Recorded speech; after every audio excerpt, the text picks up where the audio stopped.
তিন দিনের সফরে চীনে প্রধানমন্ত্রী। ভারত চীন অর্থনৈতিক সম্পর্ক আরও জোরদার করাই তাঁর সফরের লক্ষ্য। চীনের প্রেসিডেন্ট শি জিনপিং এর সঙ্গে বৈঠকে দু দেশের সম্পর্কে নয়া মাইলস্টোন তৈরি হবে বলে সফর শুরুর আগে আশা প্রকাশ করেন ভারতের প্রধানমন্ত্রী। বৃহস্পতিবার দুপুরে এই বৈঠক হওয়ার কথা।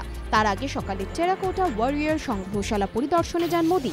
এরপর তিনি চীনের আরও কয়েকটি দর্শনীয় স্থানে যান। গত এক বছরে চীনের প্রেসিডেন্ট শি জিনপিং এর সঙ্গে 3বার সাক্ষাৎ হয়েছে মোদি। তবে প্রধানমন্ত্রী হিসেবে এটি তাঁর প্রথম চীন সফর। ত্রিদেশীয় সফরে এরপর মঙ্গোলিয়া ও দক্ষিণ কোরিয়াতেও যাবেন ভারতের প্রধানমন্ত্রী।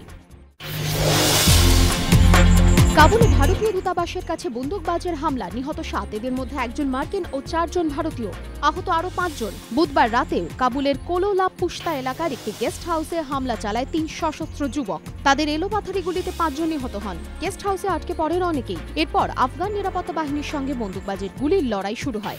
7 ঘণ্টা লড়াইয়ের শেষে 3 আততায়ীর মৃত্যু হয়েছে বলে কাবুল পুলিশের দাবি। হামলার দায় স্বীকার করেছে তালিবানরা। 7টি পুরসভার নির্বাচন 2 মাসের মধ্যে সম্পন্ন করার ব্যাপারে আইনি পরামর্শ চেয়ে কলকাতা হাইকোর্টে আবেদনপত্র দাখিল রাজ্য নির্বাচন কমিশনের। আবেদনপত্রে দাবি, হাইকোর্টের নির্দেশ মেনে 7টি পুরসভার নির্বাচন করানোর জন্য পদক্ষেপ নিয়েছে রাজ্য নির্বাচন কমিশন। স্থির করা হয়েছে প্রস্তাবিত দিনক্ষণ। 7টি পুরসভা হল বিধাননগর, রাজারহাট, গোপালপুর, বালি, আসানসোল, জামুরিয়া, কুলটি ও রানীগঞ্জ। এদিকে রাজ্যের পক্ষ থেকে সময়সীমা বাড়ানোর আর্জি জানিয়ে আবেদনপত্র দাখিল হয়েছে হাইকোর্টে। রাজ্য নির্বাচন কমিশন আবেদনপত্রে জানিয়েছে, রাজ্যের তরফে বিজ্ঞপ্তি জারি করা না হলে নির্বাচন করানোয় অসুবিধা হবে।